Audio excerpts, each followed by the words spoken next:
daigdigan. Sa ngalan ng Ama at ng Anak at ng Espiritu Santo, Amen. ang pagpapala at kapayapaan mula sa Diyos na Ama natin at sa Panginoong Hesukristo naway sumainyo. At sumaiyo rin. Ngayon po ay ginugunita natin ang kapistahan ni San Alfonso Maria ng Liguri, Obispo at Pantas ng Simbahan. Mga kapatid, tinipon tayo bilang kaanib ng angkan ng Diyos, kaya dumulog tayo sa maawaing Panginoong nagpapatawad ng lubos. Sinugong tagapagpagaling sa mga nagsisisi, Panginoon, kaawaan mo kami. Panginoon, kaawaan mo kami. Dumating na tagapag-anyayang mga makasalanan ay magsisi, Kristo, kaawaan mo kami. Kristo, kaawaan mo kami. Nakaluklok ka sa kanan ng Diyos Ama para ipamagitan kami. Panginoon, kaawaan mo kami. Panginoon, kaawaan mo kami. Kaawaan tayo ng makapangyarihang Diyos, patawarin tayo sa ating mga kasalanan at patnubayan tayo sa buhay na walang hanggan. Amen. Manalangin tayo.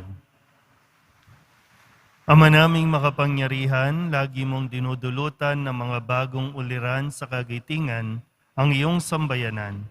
Ipagkaloob mong sa diwa ng Obispong si Alfonso Maria na nagmamalasakit sa kapwa, aming matapat na masunod ang kanyang mga yapak upang makamtan namin sa langit ang tinamoniyang gantimpala. Sa pamamagitan ni Jesucristo, kasama ng Espiritu Santo, magpasawalang hanggan. Amen. Magsiyumbo muna po ang lahat. Pagbasa mula sa aklat ni Propeta Jeremias. Nang taong ding iyon, ng ikalimang buwan ng ikaapat na taon, ng paghahari ni Sedekias sa Huda, si Jeremias ay kinausap ni Ananias, anak ni Propeta Asur ng Gabaon. Sila nooy nasa patio ng templo, sa harapan ng mga saserdote at ng mga tao. Ang sabi ni Ananias, ito ang sabi ng Panginoon, ang Diyos ng Israel. Winakasan ko na ang kapangyarihan ng hari sa Babylonia. Sa loob ng 2 taon ay ibabalik ko sa templong ito ang lahat ng kagamitan na kinuha ni Haring Nabucodonosor at dinala sa Babylonia. Ibabalik ko rin dito si Jeconias, anak ni Haring Joaquim ng Huda, at ang lahat ng bihag na taga-Huda na dinala sa Babylonia. Aalisin ko na kayo sa ilalim ng kapangyarihan ng Babylonia. Sinabi naman ni Propeta Jeremias kay Propeta Ananias, nang naririnig ng mga saserdote at lahat ng naroon sa patio ng templo. Amen. Ganyan nga sana ang gawin ng Panginoon. Magkatotoo nawa ang ipinahayag mo. Mapabalik sana rito mula sa Babylonia ang lahat ng kagamitan ng templo at ang lahat ng dinala roong bihag. Ngunit pakinggan ninyo ang sasabihin ko sa inyong lahat. Ang mga propetang nauna sa atin ay nagpahayag na magkakaroon ng digmaan, tagutom at salot sa maraming bansa at tanyag na mga kaharian. Kung magkatotoo ang pahayag ng isang propeta, naiiral ang kapayapaan, saka lamang natin malalamang ang Panginoon nga ang nagsugo sa kanya. Pagkarinig niyon, kinuha ni Propeta Ananias ang pamatok na nasa batok ni Jeremias at binali. Pagkatapos, sinabi niya sa lahat ng naroroon, sinasabi ng Panginoon na ganito ang gagawin niya sa mga pamatok na inilagay ni Haring Nabucodonosor sa lahat ng bansa At ito'y gagawin niya sa loob ng 2 taon. At umalis si Propeta Jeremias. Pagkalipas ng kaunting panahon, mula nang baliin ni Propeta Ananias ang pamatok ni Propeta Jeremias, kinausap ng Panginoon si Jeremias. Pumunta ka kay Ananias at sabihin mo, nawasak mo nga ang pamatok na kahoy, ngunit papalitan ko ng bakal. Lalagyan ko ng pamatok na bakal ang lahat ng bansang ito upang sila'y maglingkod kay Nabucodonosor. At magkakagayon nga, siya'y paglilingkuran nila sapagkat ipinailalim ko sa kanya pati ang mga hayop sa parang. At sinabi pa ni Propeta Jeremias, Ananias, hindi ka sinugo ng Panginoon at pinapaniwala mo sa isang kabulaanan ang mga taong ito. Kaya't ang sabi ng Panginoon, ikaw ay mawawala sa daigdig na ito. Mamamatay ka sa taon ding ito, sapagkat tinuruan mo ang bayan na maghimagsik laban sa Panginoon. At nang 7 buwan nga ng taong iyon, si Propeta Ananias ay namatay. Ang salita ng Diyos. Salamat sa Diyos. Poon, ituro mo sa akin ang utos mo upang sundin. Poon, ituro mo sa akin ang utos mo upang sundin. Sa landas na di matuwid, huwag mo akong babayaan. Pagkat ikaw ang mabuti, ituro ang iyong aral. Poon, ituro mo sa akin ang utos mo upang sundin. Tulungan mong ihayag ko yaong tunay na balita. Yamang sa iyong kahatulan, lubos akong may tiwala. Poon, ituro mo sa akin ang utos mo upang sundin. Sa akin ay magsilapit, ang sa iyo ay may takot. Maging yaong mga tao na alam ang iyong utos. Poon, ituro mo sa akin ang utos mo upang sundin. Sana'y lubos kong masunod ang buo mong kautusan, upang hindi mapahiyat, tamuhin ko ang tagumpay. Poon, ituro mo sa akin ang utos mo upang sundin. Nag-aabang ang masama upang ako ay mapatay, ngunit ako'y magbubulay sa bigay mong kautusan. Poon, ituro mo sa akin ang utos mo upang sundin. Hindi ako nagpabaya sa utos mo at tuntunin, pagkat ikaw ang guro ko na nagturo ng aralin. Poon, ituro mo sa akin ang utos mo upang sundin. Magsitayo na po ang lahat.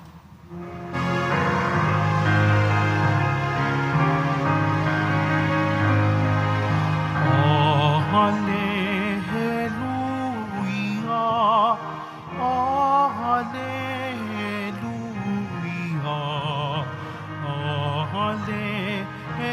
hallelujah, hallelujah.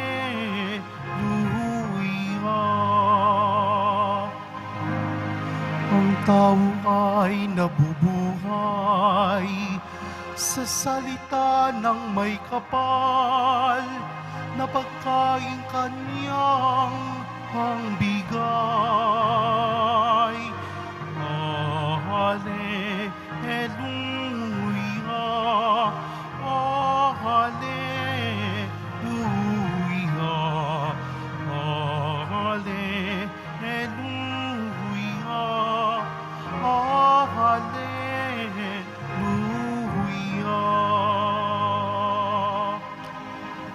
Sumainyo ang Panginoon. At sumaiyo rin. Ang mabuting balita ng Panginoon ayon kay San Mateo. Papuri sa iyo, Panginoon. Noong panahong iyon, nang marinig ni Jesus ang pagkamatay ni Juan Bautista, siya'y sumakay sa isang bangka at nag-iisang pumunta sa isang ilang na lugar. Nang mabalitaan naman iyon ng mga tao, sila'y lumabas ng bayan at lakad na sumunod sa kanya. Paglunsad ni Jesus sa dalampasigan, nakita niya ang napakaraming taong yaon. Nahabag siya sa kanila at pinagaling niya ang mga may sakit na dala nila. Nang dapit hapon ay lumapit sa kanya ang mga alagad. Sinabi nila, "Ilang ang puok na ito at malapit nang lumubog ang araw. Papuntahin na po ninyo sa mga nayon ang mga tao upang makabili ng kanilang makakain." Hindi na sila kailangang umalis pa. Sabi ni Jesus, "Kayo ang magbibigay sa kanila ng makakain." Sumagot sila, "Lilima po ang tinapay at dadalawa ang isda natin." "Dalhin ninyo rito," sabi niya. Pinaupo niya sa damuhan ng mga tao. Kinuha ang 5 tinapay at 2 isda. Tumingala siya sa langit at nagpasalamat sa Diyos. Pinagpira-piraso niya ang mga tinapay at tiniutos sa mga alagad na ipamigay iyon sa mga tao. Kumain silang lahat at nabusog. Tinipon ng mga alagad ang lumabis at sila'y nakapuno ng 12 bakol ng pira-pirasong tinapay. May 5,000 lalaki ang kumain, bukod pa sa mga babae at mga bata. Ang mabuting balita ng Panginoon. Pinupuri ka namin, Panginoong Heso Kristo. Magsiupo muna po ang lahat. Isang mapagpalang araw po sa inyong lahat. Maganda pong, alam niyo naman na ang kwentong ito, yung pagpapakain sa napakaraming tao, 5,000 lalaki na kumain. Ito yung multiplication of loaves, yung himala na nakapagpakain ng napakaraming tao. Doon lamang sa 5 pirasong isda at tinapay at 2 pirasong isda. Kaya gusto kong pagtuunan yung pansin na itong unang bahagi. Kasi po, kung babalikan mo yung kwento, kung babasahin mo yung Biblia, bago ang tagpong ito, nung Sabado, yun po yung kwento ng pagkamatay ni Juan Bautista. Pinugutan ng ulo si Juan Bautista ni Herodes dahil lamang sa udyok ni Herodias. So namatayan si Jesus. Kaya nga ang sabi po dito, nang marinig ni Jesus ang pagkamatay ni Juan Bautista, siya'y sumakay sa isang bangka at nag-iisang pumunta sa isang lugar, ilang na lugar. Yan. Di ba? Kailangan po natin i-acknowledge, kailangan natin ng mga moment, time. Kung gusto mo mag-moment, okay lang yan. Ha? Kung may gustong mag-moment, bigyan mo ng pagkakataon. Huwag mong istorbohin. Hayaan mo lang. Kasi kailangan yun yung pinoproseso mo din yung nararamdaman mo. Hindi pwedeng parang wala, parang hindi ka apektado. Meron si Kristo, namatayan, nalungkot. Diba? Nalungkot siya, kaya nga gusto ko muna mapag-isa. Parang gano'n, Lumayo muna siya sa kanyang gawain, lumayo muna sa napakaraming tao kasi gusto niyang damahin yung sakit na mawalan ka ng mahalaga sa'yo. Kesa yung magkaroon ka ng denial, kesa yung sinopress mo, yung naramdaman mo, parang kinimkim mo lang. Ngayon parang sinasabi, okay lang, gusto mong umiyak, gusto mong lumayo muna, gusto mong mag-break, break time, sige lang. At kailangan tayo din naman, sinusuportahan, tinutulungan din natin. Hindi mo, hayaan mo muna. Baka kasi yung di ba, yung grieving process na tinatawag, Grieving process.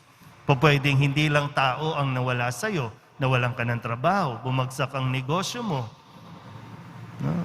Yung mga bagay na nawala sa atin, sige, iyakan mo lang. Kailangan mo ng time, kailangan mo ng space, okay yan. Okay lang yan. Deserve mo yan eh. No, deserve mo yan. Pero ang kagandahan po dito, binigyan ni Jesus ng pagkakataon ng kanyang sarili, no, yung tinatawag, di ba, parang sa term natin ngayon, di ba, yung me time. Mahalaga yun, me time. Kahit may asawa ka na, kahit may pamilya ka, mahalaga pa rin yung meron kang tinatawag na me time. Para at least nakakahinga ka din. Pero pagkatapos nito, hindi siya nagtagal eh. Basta hinayaan lang niya. Kasi maraming misyon, maraming gagawin, maraming tao ang naghahanap sa kanya, marami ang nangangailangan ng tulong niya. Kaya di ba sabi, no? Nang makita niya, sinundan siya ng mga tao. Pero nung tapos na siya, hindi siya nagtagal doon sa sakit na nararamdaman niya, kundi, okay na ako.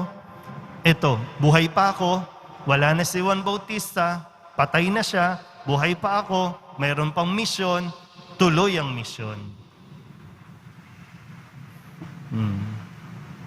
Ganun din marahil sa atin, tayo. No? Pwede naman tayo ang namatay nung panahon ng COVID. Pero hindi tayo ang namatay. Namatayan ka. Okay, iyak mo lang yan. Nawalan ka ng trabaho, bumagsak negosyo mo, okay, iyak mo yan. Pero hindi pa tapos ang mission mo. Huwag kang manatiling nagmumukmok na para bang namatay ka na. Kasi buhay ka pa. Yun ang katotohanan. Buhay ka pa. So, sana po, no, katulad ng karanasan ni Jesus, huwag nating i-deny kung nasaktan ka. Huwag mong isuppress. Kung gusto mong, no, ng panahon, okay. Pero sa atin po, na hindi na pa nakakaranas ng ganitong pagkakataon, irespeto mo, igalang mo yung nararamdaman niya. Kung sino man yan, no, nakakilala mo, huwag mong pilitin, maging okay siya agad. Bigyan mo ng panahon. Pero ikaw naman, magiging okay ka din. Basta ibaling mo lang sa kung ano ang nais pa ng Diyos na ipagawa sa iyo. Marami ka pang pwedeng tulungan, marami pang nangangailangan ng tulong ng Diyos sa pamamagitan mo. Amen? Tumayo na po ang lahat.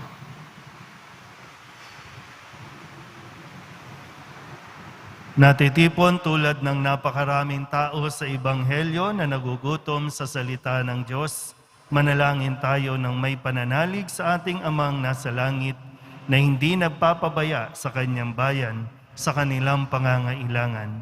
Ang ating pong itutugon, Ikaw ang aming tinapay, O Panginoon. Ikaw ang aming tinapay, O Panginoon. Ang simbahan sa buong mundo naway sumaksi sa salita at gawa, sa pag-ibig at kalinga ng Diyos, sa mga nagugutom at nangangailangan. Manalangin tayo. Ikaw ang aming tinapay, O Panginoon. Ang mga lider ng mga bansa na may pinanghahawakang matatayog na posisyon at malawak na kapangyarihan, naway tumulong na maipamahagi ang kayamanan ng daigdig upang sa gayon, wala ni isang bansa ang malagay sa panganib ng pagkagutom. Manalangin tayo. Ikaw ang aming tinapay, O Panginoon. Bilang isang komunidad, tayo naway maging mga kapwa na babad sa pananalangin at maging laging handa sa pagbibigay ng ating panahon at karunungan sa pagtulong sa mga naghahanap ng kahulugan sa buhay. Manalangin tayo. Ikaw ang aming tinapay, O Panginoon. Ang mga may sakit at mga nagdurusa, naway makaranas ng nananatiling pag-ibig ng Diyos. Manalangin tayo. Ikaw ang aming tinapay, O Panginoon. Ang mga tapat na yumao, naway masiyahan ng walang maliw, sa walang hanggang hapag sa kalangitan. Manalangin tayo. Ikaw ang aming tinapay, O Panginoon. Dalog din natin sa Panginoon ang ating mga personal na kahilingan at mga panalangin para sa ating mga pamilya. Ganon din ang lahat ng mga misang pasasalamat, natatanging intensyon at mga kaluluwa na hinihiling na ipagdasal sa misang ito.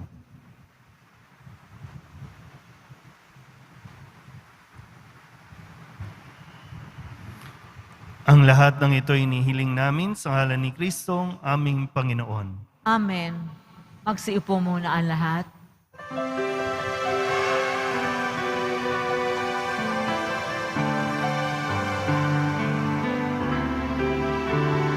Jesus Nazareno, alakad tinapay sa tanan ay nagbibigay buhay, biyayang kaloob mo ay aming inaalay, aming iling pagpapalat, buhay na dalisay.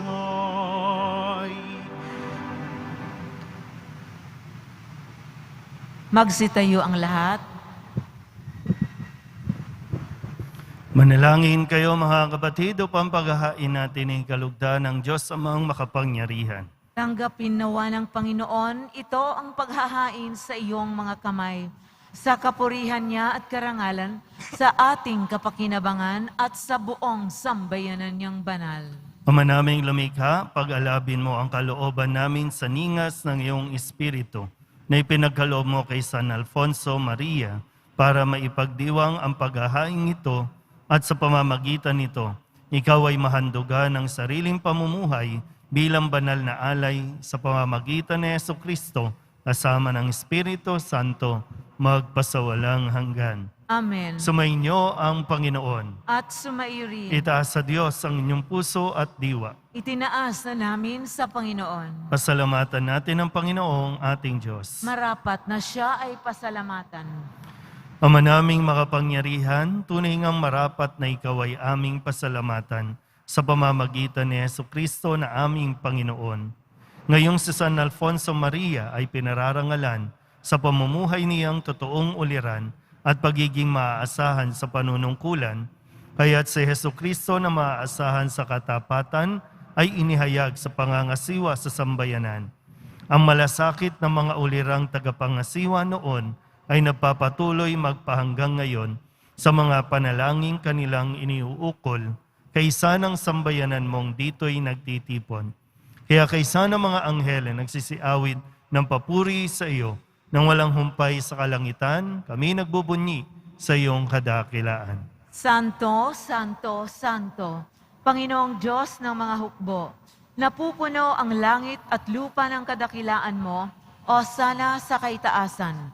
Pinagpala ang naparirito sa ngalan ng Panginoon, o sana sa kaitaasan. Lumuhod po ang lahat. Ama naming banal, ikaw ang bukal ng tanang kabanalan. Kaya't sa pamamagitan ng iyong Espiritu, gawin mong banal ang kaloob na ito upang para sa aming maging katawan at dugo ng aming Panginoong Hesukristo. Bago niya pinagtiis ang kusang loob na maging handog, inawakan niya ang tinapay, pinasalamatan kaniya, binaghati-hati niya iyon, iniabot sa kanyang mga alagad at sinabi, "Tanggapin ninyong lahat ito at kanin, ito ang aking katawan na ihahandog para sa inyo."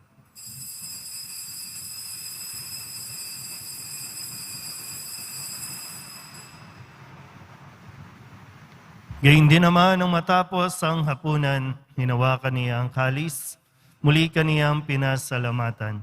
Inabot niya ang kalis sa kanyang mga alagaan at sinabi, "Tanggapin ninyong lahat ito at inumin. Ito ang kalis ng aking dugo, ng bago at walang hanggang tipan. Ang aking dugo na ibubuhos para sa inyo at para sa lahat sa ikapagpapatawad ng mga kasalanan. Gawin ninyo ito sa pag-alaala sa akin."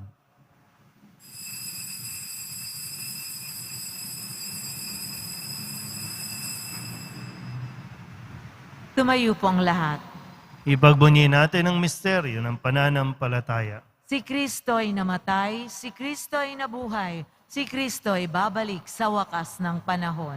Ama, ginagawa namin ngayon ang pag-alaala sa pagkamatay at muling pagkabuhay ng iyong anak, kaya tiniaalay namin sa iyo ang tinapay na nagbibigay buhay at ang kalis na nagkakaloob ng kaligtasan. Kami nagpapasalamat dahil kami iyong minarapan na tumayo sa harap mo para maglingkod sa iyo. Isinasama namin kami magsasalo-salo sa katawan at dugo ni Kristo ay mabuklod sa pagkakaisa sa pamamagitan ng Espiritu Santo. Ama, lingapin mo ang iyong simbahang laganap sa buong daigdig. Puspusin mo kami sa pag-ibig kay San Francisco na aming Papa at ni Jose na aming Obispo at ng Tanang Kaparian. Alalahanin mo rin ang mga kapatid naming nahimlay na may pag-asang sila'y muling mabubuhay, gayon din ang lahat ng mga pumanaw. Kawaan mo sila at patuloyin sa iyong kaliwanagan. Kawaan mo at pagindapating kaming lahat na makasalo sa iyong buhay na walang wakas. Kaysa ng mahal na Birhen Maria na ina ng Diyos, ng kabiyak ng puso niyang San Jose. Kaysa ng mga apostol at ng lahat ng mga banal na namuhay dito sa daigdig ng kalugod-lugod sa iyo, may pagdiwang nawa namin ang pagpupuri sa ikararangal mo sa pamamagitan ng iyong anak na aming Panginoong Hesukristo. Sa pamamagitan ni Kristo, kasama niya sa Kanya, ang lahat ng parangal at papuri ay sa iyo, Diyos Amang makapangyarihan, kasama ng Espiritu Santo, magpasawalang hanggan. Amen, amen, amen. Buong kababaang loob tayong tumawag sa ating Panginoon ng Ama namin. Ama namin, Sumasalangit ka, sambahin ang ngalan mo, mapasa amin ang kaharian mo, sundin ang loob mo dito sa lupa para nang sa langit. Bigyan mo kami ngayon ng aming kakanin sa araw-araw at patawarin mo kami sa aming mga sala para ng pagpapatawad namin sa nagkakasala sa amin at huwag mo kaming ipahintulot sa tukso at iadya mo kami sa lahat ng masama.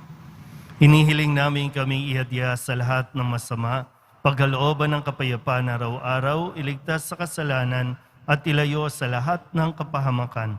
Samantalang aming pinananabikan ang dakilang araw ng pagpapahayag ng tagapagligtas naming si Hesukristo. Sapagkat iyo ang kaharian at ang kapangyarihan at ang kapurihan magpakailanman. Amen.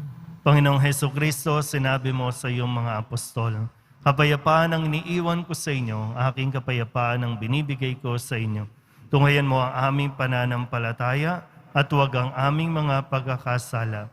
Pagkalooban mo kami ng kapayapaan at pagkakaisa ayon sa iyong kalooban, kasama ng Espiritu Santo, magpasawalang hanggan." Amen. Ang kapayapaan ng Panginoon ay laging sumainyo. At sumaiyo rin. Magbigayin tayo ng kapayapaan sa isa't isa.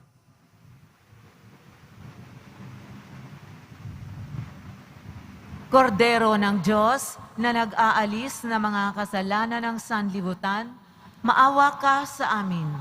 Kordero ng Diyos na nag-aalis ng mga kasalanan ng sanlibutan, maawa ka sa amin. Kordero ng Diyos na nag-aalis ng mga kasalanan ng sanlibutan, ipagkaloob mo sa amin ang kapayapaan. Lumuhod po ang lahat.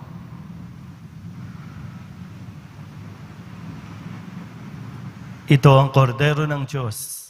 Ito ang nag-aalis ng kasalanan ng sanlibutan. Mapalad ang mga inaanyayahan sa kanyang piging. Panginoon, hindi ako karapat-dapat na magpatuloy sa iyo. Ngunit sa isang salita mo lamang ay gagaling na ako.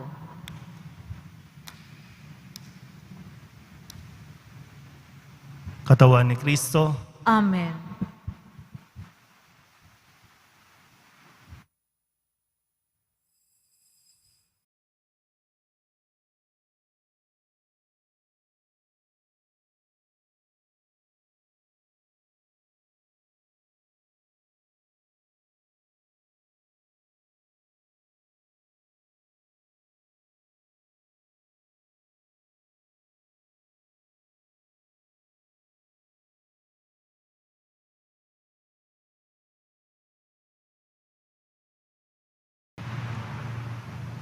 manalangin tayo.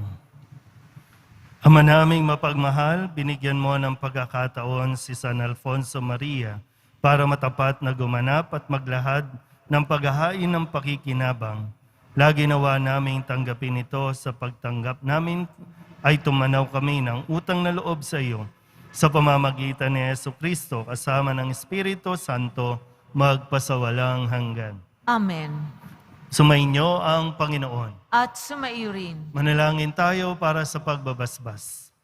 Mahal na pong Jesus Nazareno, inihayag mo sa pamamagitan ng krus ang walang maliw na pag-ibig ng Diyos sa sangkatauhan. Pakinggan mo ang kahilingan ng iyong angkan na nagsusumamo sa iyo. Makamtanawa nila ang iyong katugunan at tanggapin ang kasagutan ng may utang na loob na tinatanaw.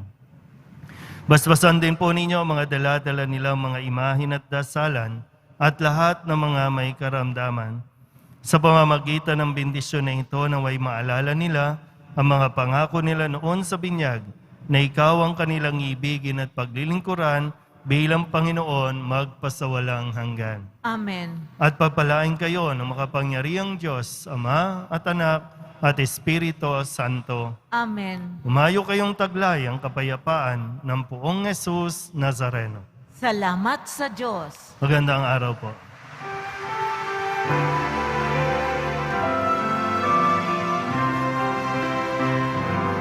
Nuestro Padre Jesus Nazareno, sinasamba ka namin, pinipinto ka namin, aral mo ang aming buhay at kaligtasan. Nuestro Padre Jesus Nazareno, iligtas mo kami sa kasalanan. Ang krus mong kinamatayan ay sagisag ng aming kaligtasan. Nuestro Padre Jesus Nazareno, dinarangal ka namin. Nuestro Padre Jesus Nazareno, nilulwalhati ka namin. Nuestro Padre Jesus Nazareno, dinarangal ka namin. Nuestro Padre Jesus Nazareno,